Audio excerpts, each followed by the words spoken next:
I want to start by thanking Chairman Nadler for holding this urgently needed hearing today. And I offer my thanks to all of the witnesses for their thoughtfulness and for their time.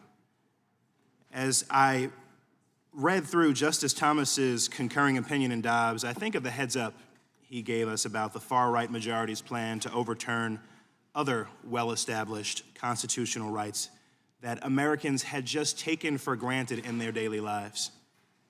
In particular, Justice Thomas calls on the court to, quote, reconsider all of this court's substantive due process precedents, including the court's 1965 decision in Griswold, as well as the court's decisions in Lawrence v. Texas and Obergefell. These are, of course, the three cases establishing the constitutional rights to contraception, non-procreative intimacy, and marriage equality. In casting doubt on these decisions, Justice Thomas let us know that the far-right majority on the court is not satisfied to have deprived millions of Americans of the right to an abortion. Rather, the majority is on a rampage against other freedoms currently enjoyed by the American people. As someone who has repeatedly drawn attention to the partisanship of the far-right majority on the court and the fact that these 6 justices are not people who can simply be reasoned with using sound legal arguments or even the court's own precedents, I can't help but think of Justice Thomas's glaring omission of another case, and this has been discussed to some extent today. That case is a 1967 decision called Loving v. Virginia, which established the constitutional right to interracial marriage. It seems to me that following Justice Thomas's logic about reconsidering the court's substantive due process precedents, the Loving decision would fall naturally on his list. In fact, the Supreme Court's 1973 decision in Roe v. Wade explicitly relied on the decision in Loving v. Virginia. Moreover, the case is cited multiple times in both Justice Alito's majority opinion and in the dissent in Dobbs. Now, my Republican colleagues would say that Justice Thomas's omission of Loving v. Virginia is nothing at all to do with the fact that he's a black man married to a white woman. Never mind that he tried to block the January 6th committee from seeing documents that may have included evidence of his wife plotting the insurrection at the Capitol. He would never do something that is in his personal interest above that of what the law requires or sound legal reasoning requires.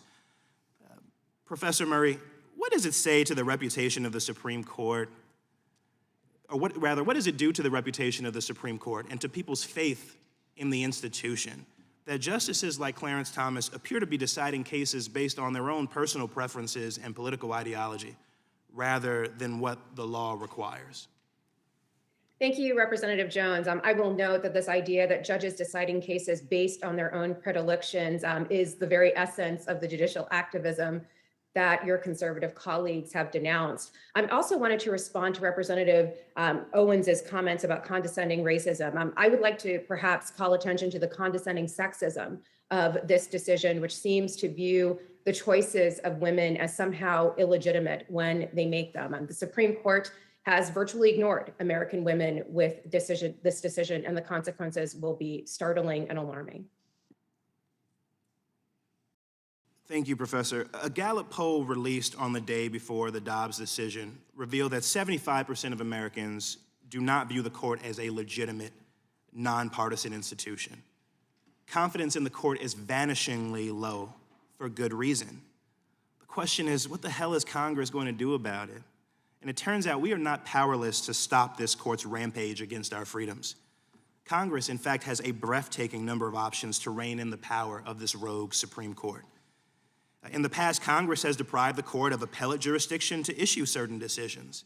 It has expanded and contracted the number of justices. It has granted and withheld the court's power to issue injunctions and other writs. It has immunized particular types of defendants and executive actions from judicial review.